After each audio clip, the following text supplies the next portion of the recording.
Well, the biggest corner I ever turned was taking a class with Robert Danzig a few years ago, which changed my work entirely. It was a cold connections mixed media sort of a class, and I started working in metal, and he made it possible in that class to work with metal without soldering. And because he's not a traditional metalsmith, he didn't he wasn't so frozen in technique the way that some of the metals teachers can be. So it was just one of those light bulb things that went off, and I went home. I remember going home that evening and actually making a folded box out of some sheet metal I'd had that had been languishing in my studio, and filled it with polymer that night, and was like, "This is the greatest thing ever!" And just I wanted to incorporate metal into my work at that point, and I didn't have the skills, and I had tried to take a class, and I was a little intimidated by it. Metal smithing classes seem to be very different from polymer clay classes.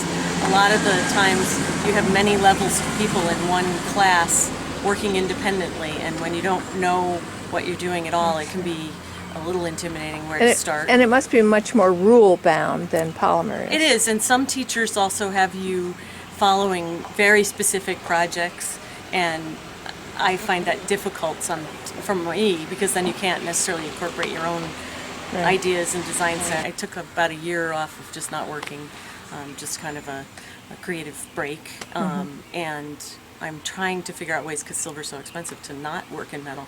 But I've been thinking about the fact that I don't think I could do what I started doing this week in terms of building bezels out of polymer clay that look like the silver ones that I built, unless I had had the skills to build them out of silver.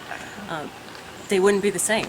And I'm glad that I've done that. And I'm not going to abandon using silver. I just would like to have it be one element among many, instead of trying to do everything. Right.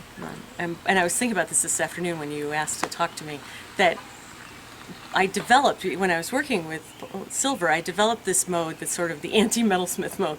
And in traditional metalworking, you pick out a stone or a rock or something that you want to set, and then you measure and fit and design your piece around that piece of stone or whatever. And I tend to make a shape, a bezel form, and then fill it with polymer. And I didn't want to give that up for building bezels, so I figured out a way to actually build bezels in unusual shapes that are the same kind of shapes I was making out of metal, and then I can decide what I'm going to put in them in terms of pattern and color and texture. Just feeling sort of pressured that, at one point last week, $50 an ounce silver is really, it's difficult to imagine buying more. Right.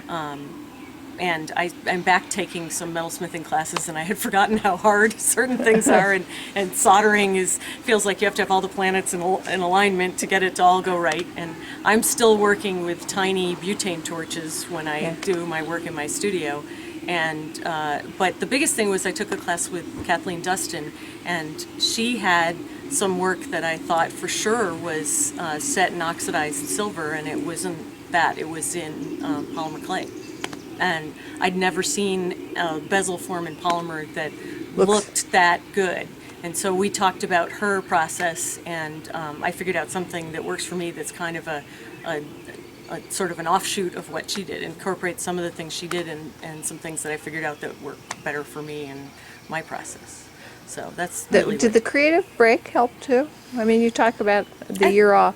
Well, I didn't take it off on purpose. I just sort of ran out of steam. Yeah. But I think it does. I mean, I think if I look back, I seem to, for me, creativity runs in waves, so it comes and goes. And do you feel like you have your steam back? I do, but that's mostly, I mean, the hardest part, I think, is getting restarted and coming to an event where there are a lot of people that are very creative, and I had just been at the class that you were at with Cynthia Toops, and there were some elements of Cynthia's work that really, resonated with me, and just the energy of other people start getting you thinking about things, and then once you start working again and something works, then then you're off to the races.